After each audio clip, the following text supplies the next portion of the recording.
Good morning. This is Mark. This is the Silver Money Dude.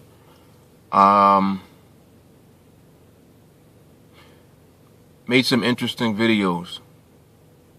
These last few videos that I've made, addressing some things that warrant further digging into. I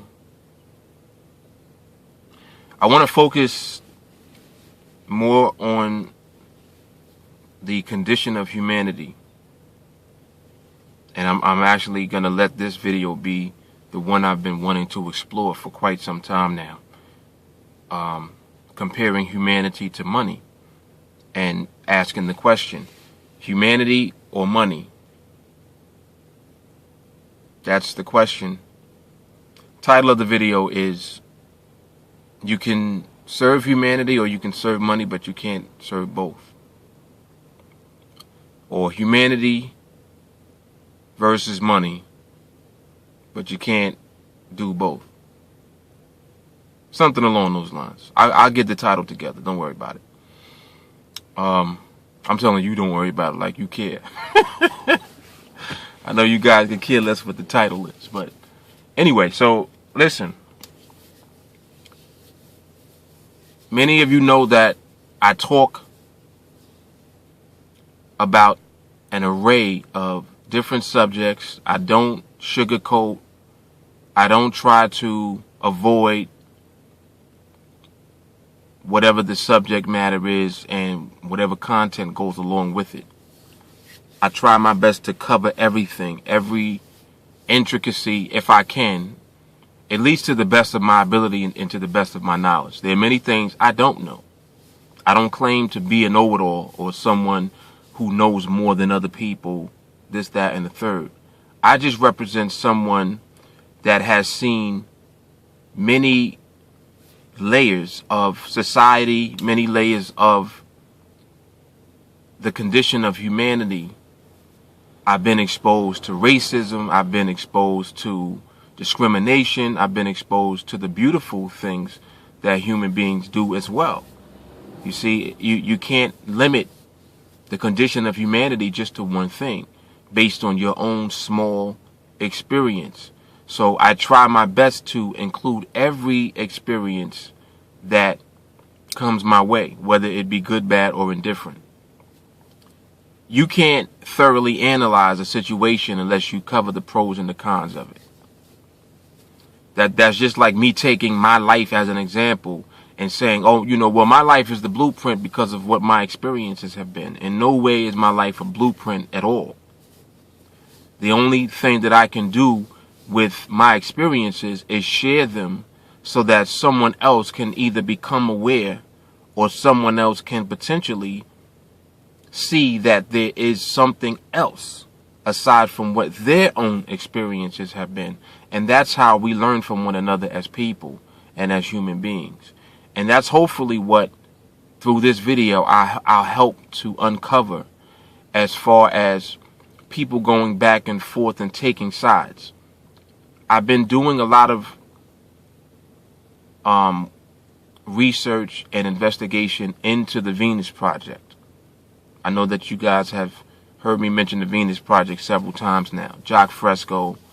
There's another guy named Peter Joseph who is the head of the Zeitgeist movement, if I'm not mistaken. I think that's what it's called, the Zeitgeist movement.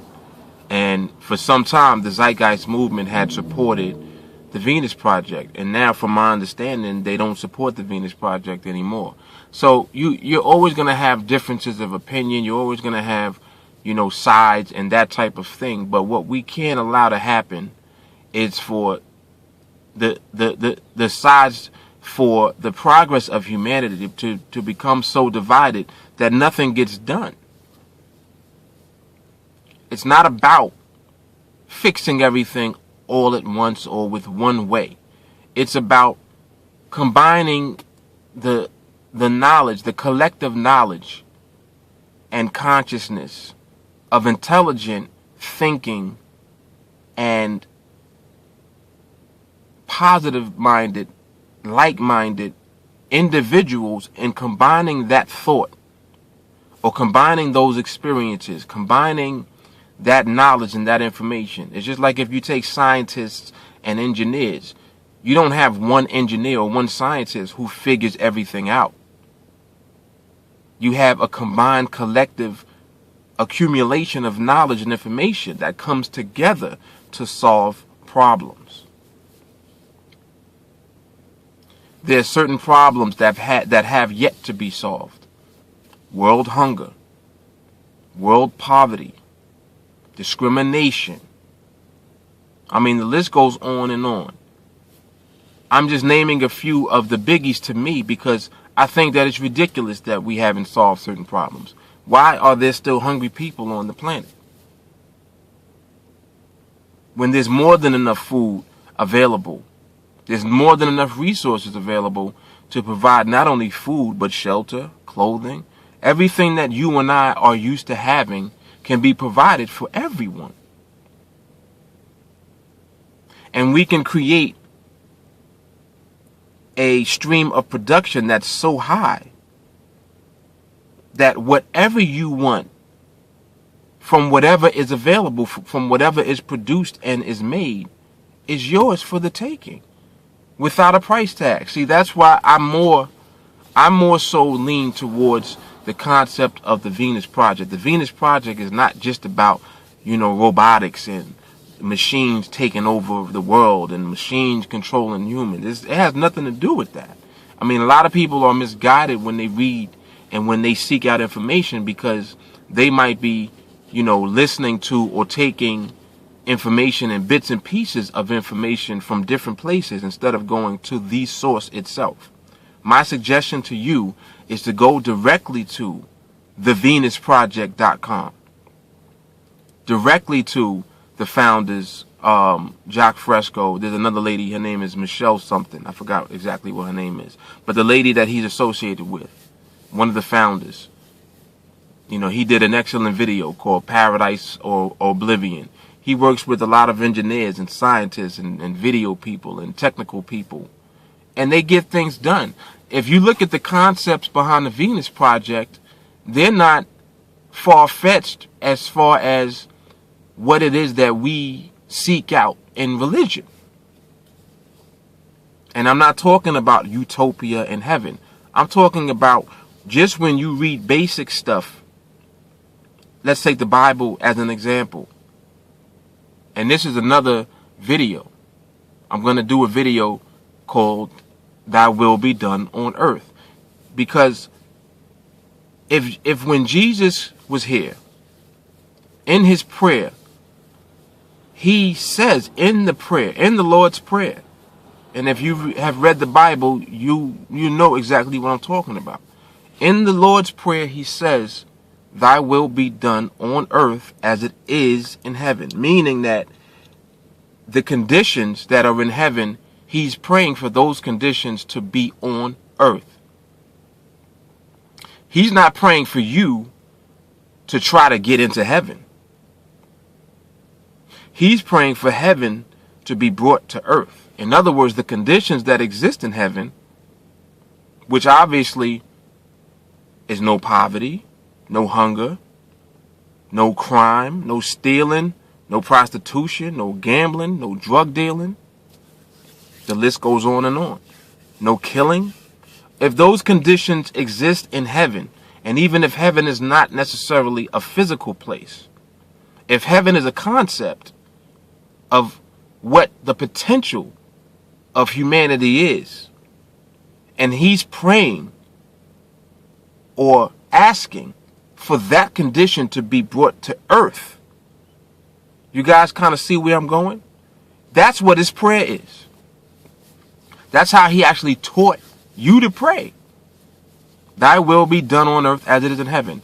And I know that I'm going to actually make a video titled that, but I kind of went into it just now briefly so that you guys can understand what it is that I'm talking about. So my point is this. The conditions that exist are right now on our planet and in our country, in our society, in our global society. These conditions that exist are unacceptable. Why? Because we have not solved problems. Instead of us solving problems, what we're doing is feeding and fueling a system that rewards those who have figured out how to play the game. The better that you learn how to play the game, the more that the monetary system rewards you. That is an unacceptable system. Because your reward is not based on spiritual principles. And spiritual not meaning religious. I'm talking about spiritual, concrete, infallible principles. Everyone eats. Everyone has clean water. Everyone has food, has shelter. Those are spiritual principles. Universal principles. So why do those conditions not exist yet? With all of the technology and the science and the knowledge and the information that we have, those conditions do not exist yet. There's a problem there. So whatever is the cause of those conditions not existing yet, which is our monetary system, that has got to be removed in order for humanity to make its way into the direction that we should be moving into. We're moving away from it by cooperating with this system. Don't you guys get that? Let me repeat it. We're moving away from spiritual principles by cooperating with the system that currently exists. And I can go on and on about what my personal logical thinking is, not to say that it's right, but it just makes sense. In the Bible, it mentions the mark of the beast, that you won't be able to get anything without it. What does that sound like to you? That's a whole nother video too. And it's coming. You guys need to read, and without trying to interpret anything, just read and let your logic allow you to do critical thinking. And a lot of these things will start to make sense to you. I don't know who that is. Anyway, a lot of these things will start to begin to make sense, and your perspective will open up, and you'll see that a lot of the things that I even say make a lot of sense. Not because I'm so smart. I'm humble enough to know I don't know everything.